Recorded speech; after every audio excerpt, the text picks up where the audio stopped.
In this video, we are going to discuss poverty estimates in India or studies of poverty in India, a brief review of selected early studies. We will be discussing 8 important studies which were made in India by certain individuals and institutions regarding the estimation of poverty. Several economists and organizations have conducted studies on the extent of poverty in India. It would be worthwhile to study some of the important estimates. First one is Ojas estimates of poverty.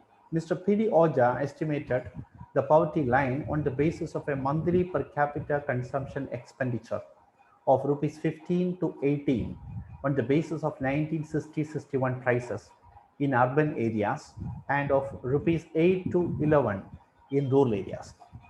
Based on this, OJA estimated that 51.8% in rural areas and 7.6% in urban areas lived below the poverty line in 1960-61.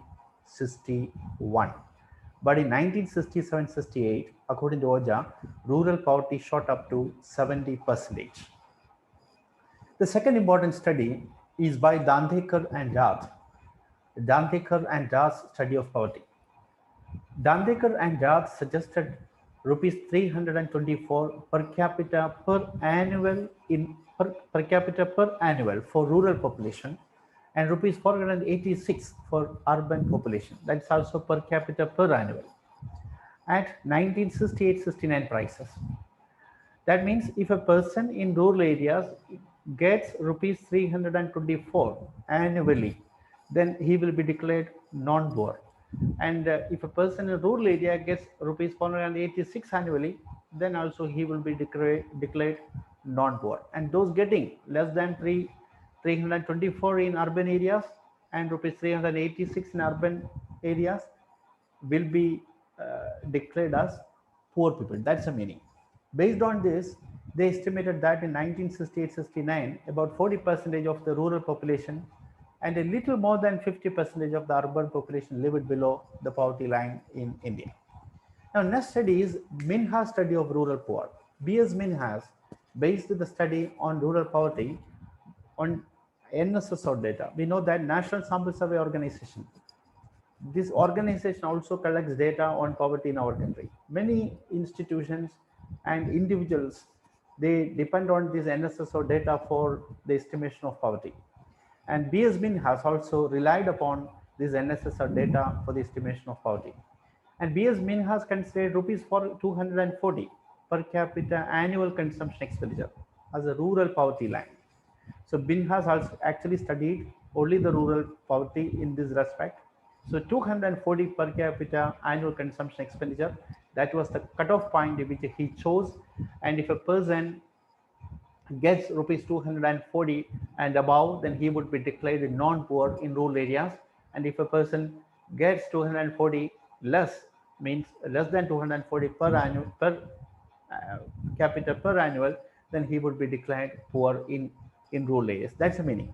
So therefore, he estimated that in 1967-68, 50.6% of the rural people lived below poverty line in India. And next study is Bardhan study of rural poor. Bardhan questioned the study by this B.S. Minhas. Bardhan considers rupees 15 per capita monthly consumption expenditure at 1960-61 prices as a poverty line in rural areas. That is rupees 15. It's a per capita monthly consumption expenditure, not annual consumption expenditure. Based on this poverty line, Bardhan concluded that the percentage of rural poverty in India went up from 38% in 1960-61 to 54% in 1968-69. Now, mundexing Ayubaria study of rural poverty in 1977. Mundexing Ayubaria studied the trends in rural poverty in India for the period 1956-57 to 1973-74. He used rupees 15 at 1960-61 prices as a poverty line relevant for rural areas and rupees 20 as a poverty line for the urban areas. So the cutoff point for rural area is rupees 15 and for urban area is rupees 20. That is, again, this is not means annual per capita expenditure. This is monthly per capita expenditure.